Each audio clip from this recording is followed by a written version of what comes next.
So, hello everybody. Welcome to another episode of Mix with Daniel. This time it will be short and it will be about how you can have your perfect mix bus.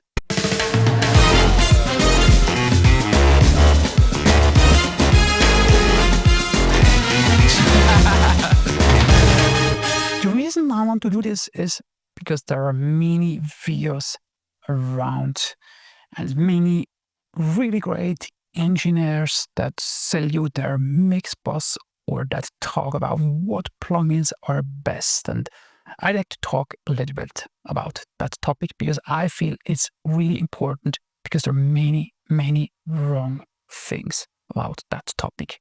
Let me quickly show you a little project I did. We hear it with the mix bus processing. Here it is. Oh yeah, and while I will be showing you this, I would just switch off the entire mix bus, which basically you see if all the plugins are blue, and if all the plugins are gray, like now, the plugins are active. Feel the rush of my beating blood, trying to moment to fear. Even if I take the risk of exploding, feel my beating blood.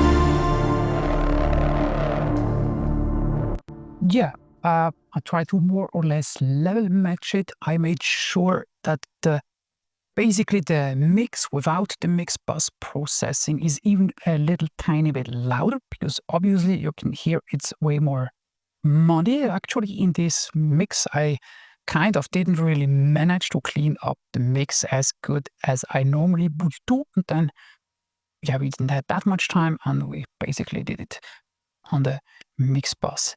Now, yeah, I could just make a template and sell this mix bus because you will probably agree that it sounds better. However, what I really want to point out, it's totally useless to have your to-go plugins on a mix bus because it's dependent on how the mix is sounding and every mix is different.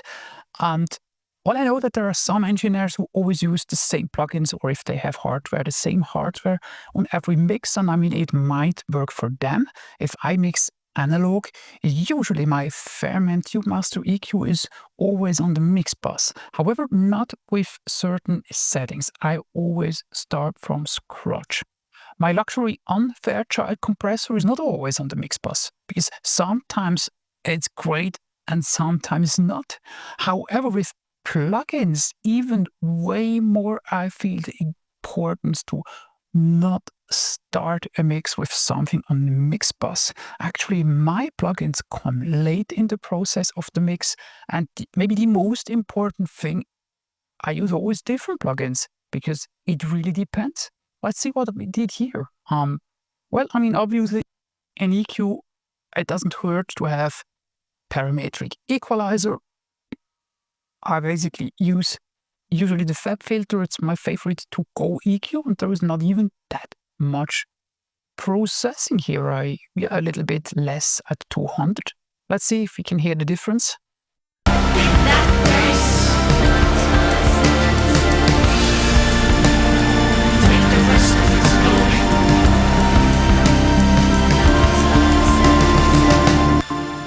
Yeah, it got a little bit more clear.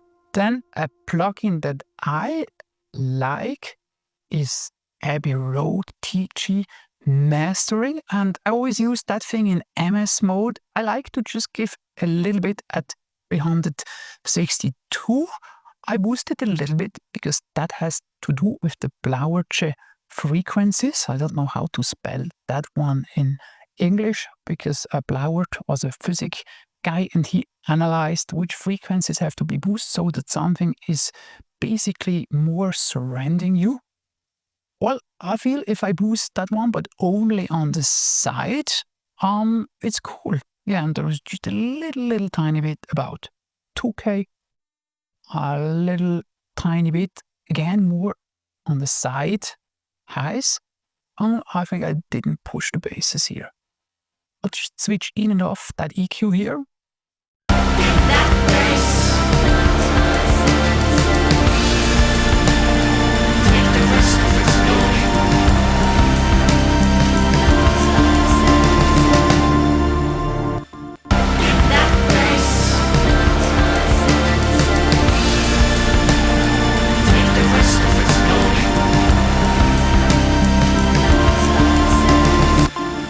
Yeah, I usually like that effect because it makes it a little bit more wide in the undermids. But guess what? Now I hear it on my new Odyssey headphones, which I love to use at my home studio.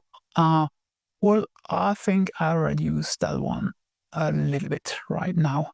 Now, what I also do with that plugin, if I use it, I basically like the compression section. However, you always have to use the wet dry balance. Usually we don't want to have it totally wet. And I usually have it on a rather slow number here.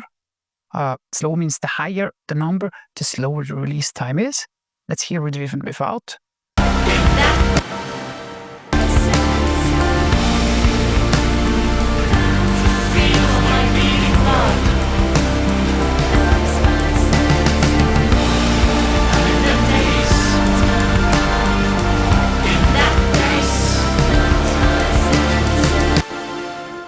Yeah, and I feel it's a little bit more massive.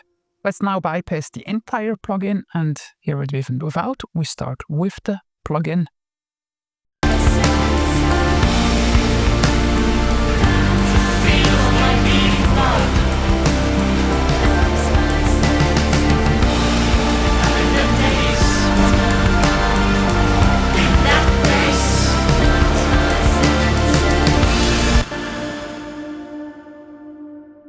But again, this plugin is not on all of my mixes. I kind of used it on that song, and I might just not use it on another song, even of the same project. What I sometimes use is this Sie-Q by Soundtoys. And here I boosted just a little bit, about 5.6K, to give it a little bit more openness. Let's see if you can hear it.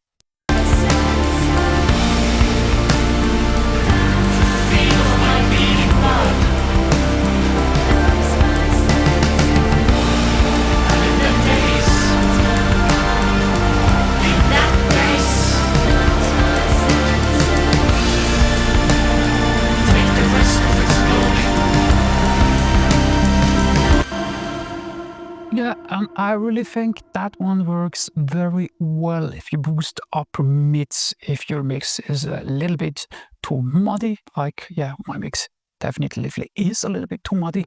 So that one works rather good. I don't go to too high numbers. I think if you have to do more than 2 or 3 dBs on a mix bus, either with the Pro Q1 or with a C or then with that EQ, well, if it's more than 2 or 3 dB, you have to remix the song, because then it's just, the mix is not good enough. So I never go more. And if the mix is good or at least equally balanced in frequency-wise, then you really don't need that much. And I usually think that all those digital plugins, they sound better if you don't have to do a lot of gain boost. But that's, to me, how I feel it, a difference to analog tools. Analog tools, well, the more you do, the better they sound, the more saturation you get, the more vibe. Of digital plugins, it's vice versa. I prefer to use 5 plugins in a row, but I don't like to do too much with all of them. So I try to just get a little bit character with all those plugins. Well, then this is something new to me, the Gulfoss. However, this is the mastering version. And well, I was for a long time skeptical with those intelligent or automatic EQs. However, sometimes they work really great because they analyze the frequencies that are muddy and they basically change the frequencies. And if I would have to do this with automation, I would just never be finished.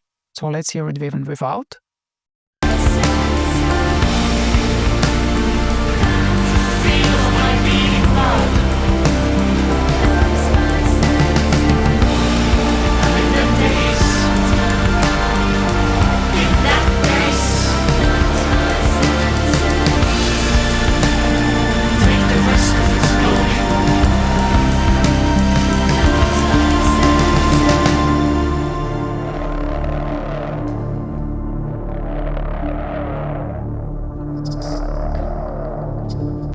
I like the mastering version of that thing very much. However, I wouldn't recommend to only use the Gulfoss and not use other EQs. I still feel I have to clean up as good as I can with normal EQs. Then I can have Gulfoss, which kind of does the rest. If I would not use the normal EQs, I tried it, well, then you have to do more with the Gulfoss, and then it's all automatic, and it's not every frequency that it tracks and removes or boosts is right to my ears. So for me, it kind of works best if you do it as good as you can before, and then what the rest you can do with the Gulfoss.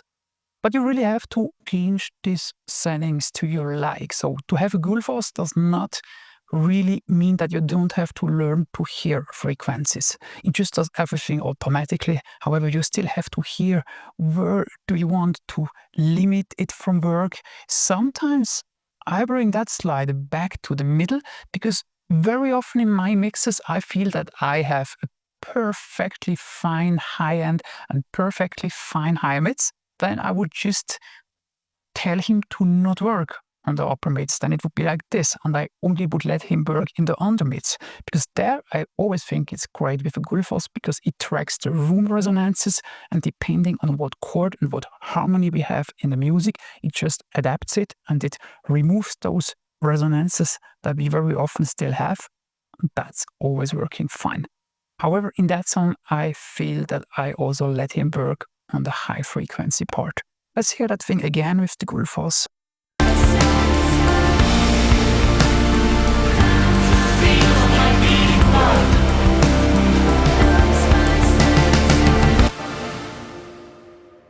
And also here, I don't use it on all my mixes. I actually try to make my mixes as perfect so that the Gulfoss is not needed. And if the mix is perfect, we don't need it.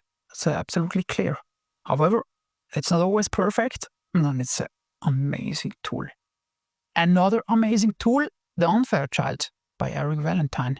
I have the hardware version, and I really have to say they did it right with the plugin. I like it very often because you get a little bit more slammy sound. Here, I did use it in MS mode, rather slow here. So I use the custom thing. It's usually we have bar 1, it's faster, and then it gets slower and slower, but you always can adjust attack and release time manually. And in such a kind of music, I usually like slower attack speed and a fast release so that it's snappy. But because it's not a super fast song, I don't want to have super fast release. So let's see if we can hear the difference.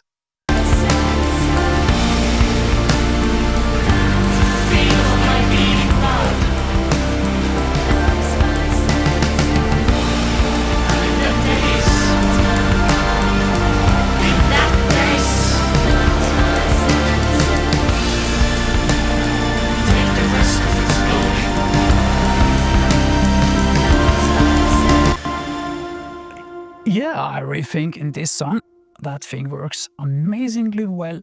It creates a more bright top end and more bright upper mids, which this song really needs, and which I haven't been kind of able to get it in the mix. Maybe also because I mixed that one entirely in digital in the box. Then I feel it's a little bit more difficult to get those super sweet upper mids.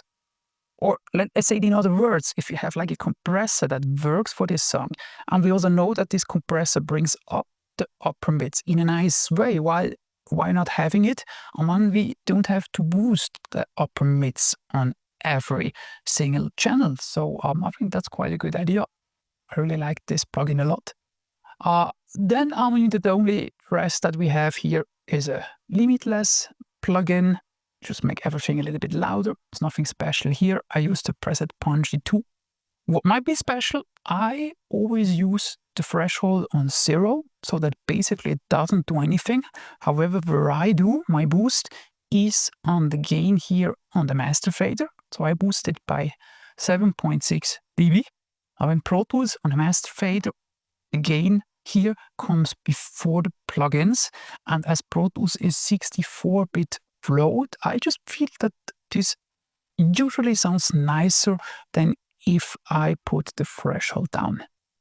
Now, to be totally honest, I had this feeling when I used FabFilter Pro L2, and there I let it confirm by another mastering engineers. We did blind test. We did hear the difference about putting the threshold down by 7 dB with the Pro L limiter by FabFilter, or with making it with the master fader, which sounded clearly better. While with the limitless, I didn't do a scientific test, but I just quickly listened and I could not tell the difference. So it probably sounds just the same if we would have that thing on. Oh, we can quickly look. 7.5 dB with the master fader. Let's hear it.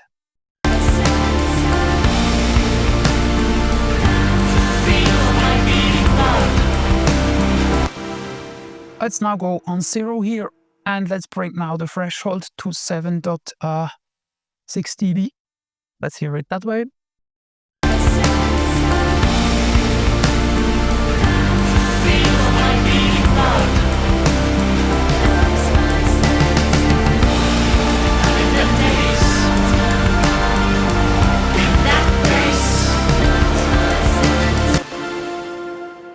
Let's hear it the other way around again.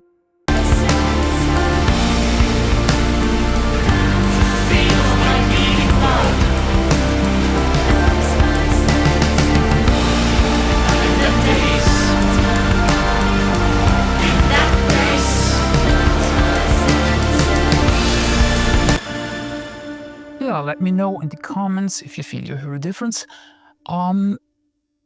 Yeah, that was it in that song. Again, the most important thing for me is the best mix bus processing is what your song needs, and you have to be able to find the right tools. Of course, you have to have some quality tools. Usually very cheap plugins are not that great. We don't want to have plugins that destroy our mix.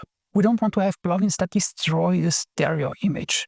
So I would probably not use a decapitator on a mix bus, although I love this plugin on single tracks. So for sure, we want plugins that keep the integrity of the mix, and whatever we do with it, be it to boost a frequency or be it a slight compression, we do want to have this effect, but we don't want to have a downside. Let's now go quickly to another song from the same project and just see what I did there, and also to prove you that I really use different plugins on all the songs.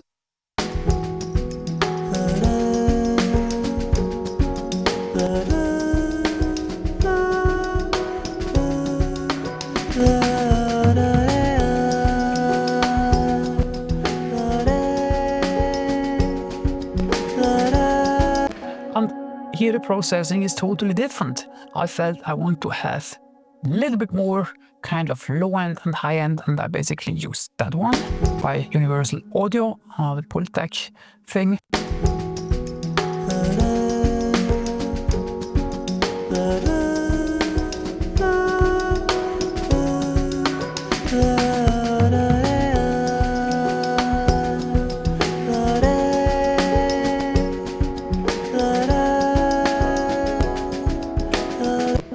I think that works wonderfully. Cool, and I did not feel the need of having a Pro Q1 by FabFilter, because I thought that this mix is more or less okay. We just need a little bit action, a little bit more vibe, a little bit more body, which works quite good with this Pultec emulation. And another Universal Audio plugin, this Hitsville Mastering EQ, and here I boosted a little bit the bass frequencies, a little bit about mids. Basically I boosted a little bit everything.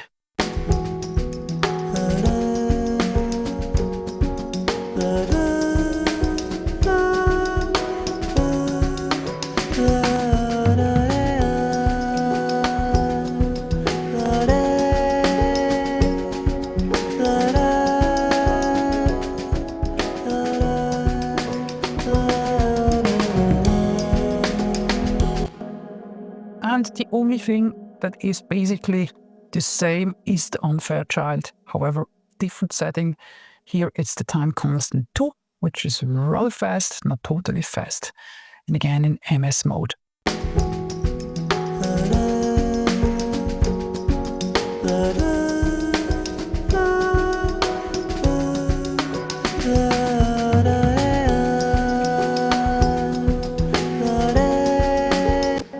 Yeah, so as you see, totally different settings. But now let me show you a third song of the same project where I think I used other plugins.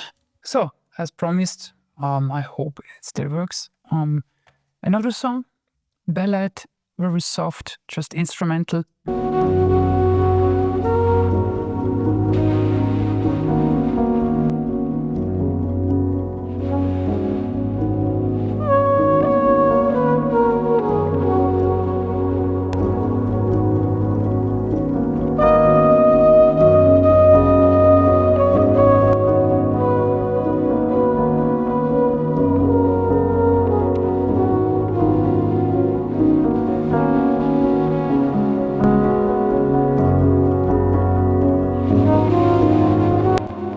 And as you can hear here, the goal was to bring out a little bit the upper mids, a little bit more stereo with even a little bit an enhancement of the reverb, although this is already a very reverby, a very lush mix, which obviously was the wish of the producer, but I kind of like it. It's a really very lush mix.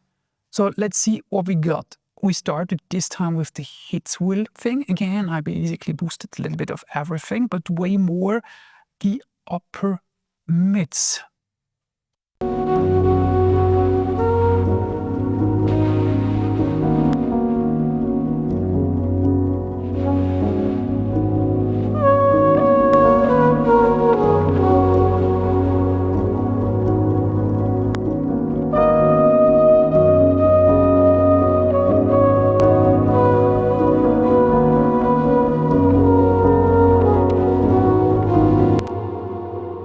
Yeah, I don't know, because I think there is not that much talk about that plugin. I don't even know if I spell it right. Hitsville Mastering Equalizer. I think that thing is great. It's an amazing plugin. It's really amazing.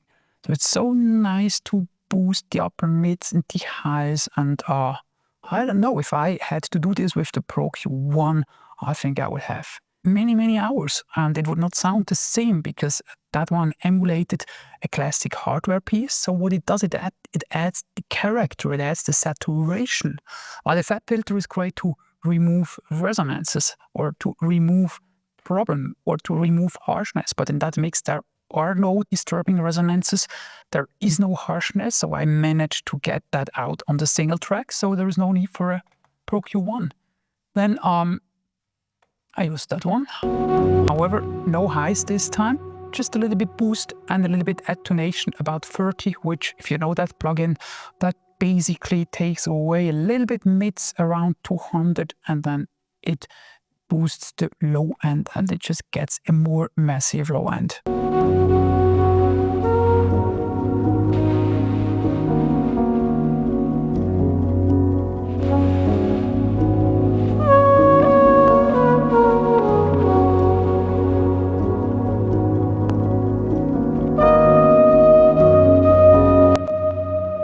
Yeah, and what also has to be said about that one, I mean, even if you don't boost the highs, you just still get a more open sound. Well, why? Well, because the original was also doing that. That was always a trick. If you needed a more open sound and you didn't want to boost the highs, or just use this Pultec equalizer, just use basically the baseband, give a little bit, take a little bit, and well, you have it. It's a cool trick. And then a little bit more openness with that one, but this time I did not boost the mids, I did not boost the bass, just only a little bit highs.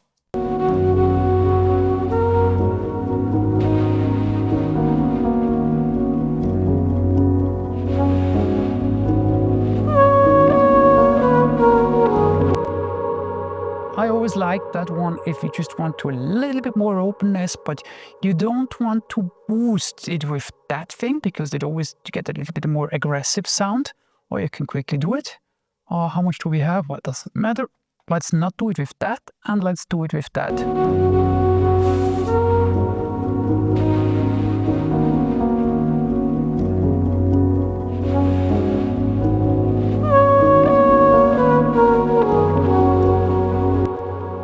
And if I have a soft trumpet like here, well, I just don't like what this thing does in the highest piece. It's a little bit more aggressive.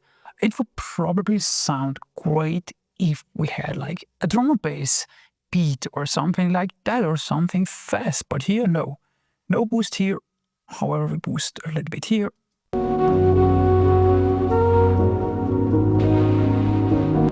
Because with that one, the sound remains soft. We just get a little bit more openness.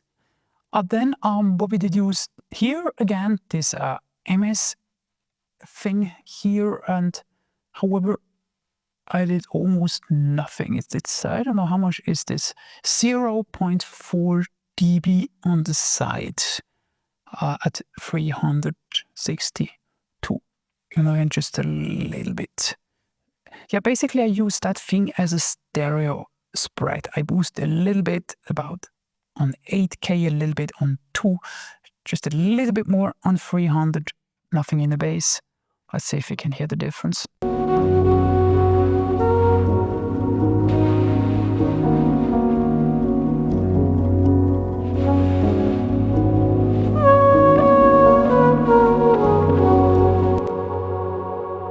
Yeah, I think it's not bad, but let's be totally honest, probably would also work as nicely without.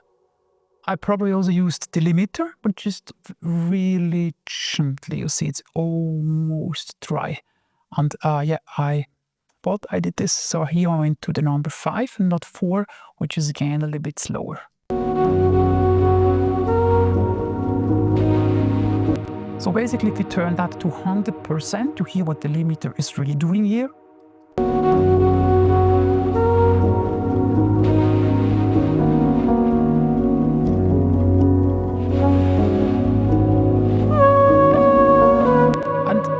To me, that thing never works if you're on 100. So very often it's like 50-50, but here, yeah, just really gently. Let's hear it with the plugin equalizer and compressor together.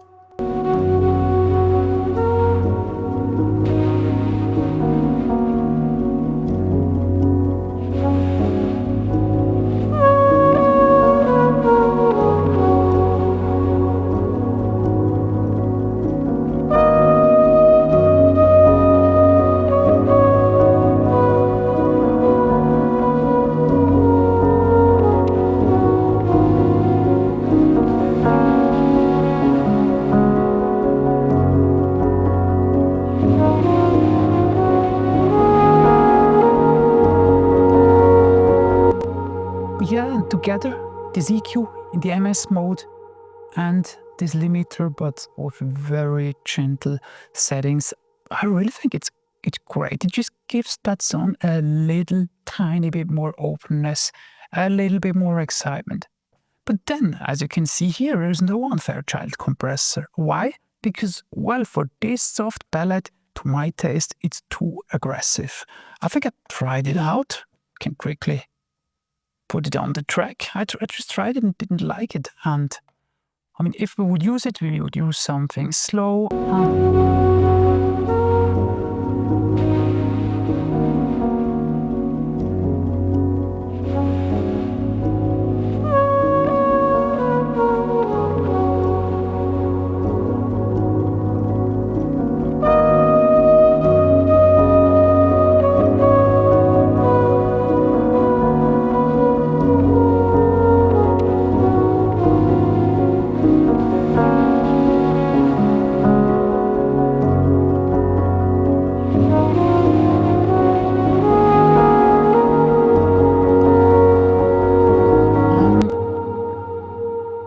it is really not what this song needs, because it brings everything a little bit more in front, which makes it probably so great for if you have like heavy drum phase or whatever, just the bass drum snare, everything gets more kick. But for this quiet song, for this ballad, just no, it's not what it needs.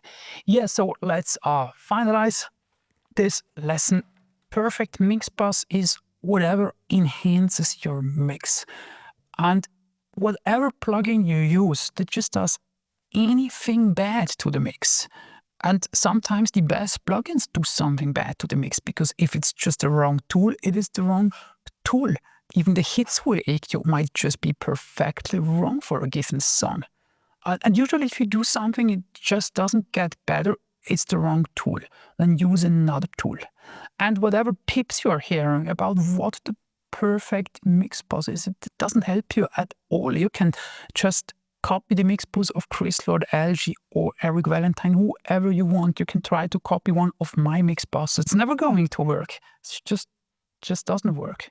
You have to find your settings that enhances your mix. And you most likely can do it with the plugins you already have. Just find the right thing. Get a good pairs of monitors or then headphones. As you can see, I'm actually here in my home studio, and at the moment I absolutely enjoy mixing and working in my home studio. At the moment there is no acoustics here, so what I use is a Strauss near fields that are just relatively close to my ear. Power.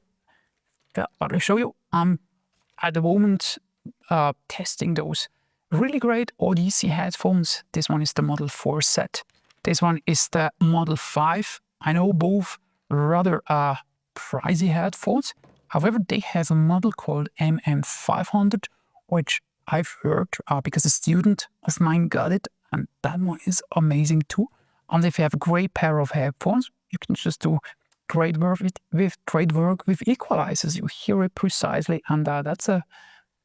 I don't save money there, because that's really an important thing. If you can't hear it with accuracy, well, then you're not going to be able to find the perfect setting on your, moreover, on your plugins on the mix bus, because their precision is really important. Or then borrow a head from a colleague or whatever. Yeah, but final line, every mix bus is different. It doesn't matter what other engineers are using, that might work for them. Maybe some engineers have always the same thing on a mix bus. Okay, if it works for them, fine, but normally that's not how it works. But we do have to find the right tools that do the job that we need.